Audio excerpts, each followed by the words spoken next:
আজকে জুমার দিন আমারে 2 রাকাত জুমার নামাজ পড়ার সুযোগ দে। ও নবীর উম্মতেরা, নবীর আশিকেরা, হুসাইনের আশিকেরা গো, এই 2 রাকাত নামাজ জুমার নামাজ ছাইরো না, আমার নবীর শাফায়াত নসিব হবে না। রক্তে লাল হইয়া যদি হুসাইন 2 রাকাত জুমার নামাজ পড়তে পারে গো, আজকাল থেকে কথা দিতে হবে জীবনে কোনোদিন জুমার নামাজ ছাড়তে পারবা না।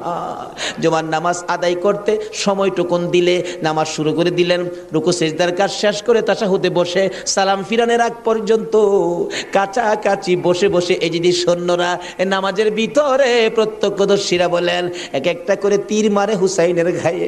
ডান দিক দিয়ে যদি তীরটা মারতো, বাম দিক দিয়ে বেরিয়ে যাইতো, সামনে দিয়া মারলে পিছন দিয়া বেরিয়ে যায়, এই কিসিমের তীর গো নামাজের ভিতরে বাহুতুরটা তীর লাগাইছে। হুসাইন সালামটা ফিরাইয়া নানা গো কইয়া কালতে কালতে জমিনে গড়াগড়ি সরি করে দিলে। নিষ্ঠুর পাষাণ এই যদি শূন্যের সীমার গলা কাইটা মাথা আলাদা করে নিয়ে গেছে। হুসাইন শহীদ হয়ে যায়। ওদিকে দিয়ে ডাকতেছে। মুহররমের 10 তারিখ সন্ধ্যা যখন হয়ে গেল, উম্মে সালমা বলেন আমি মাগরিবের পর থেকে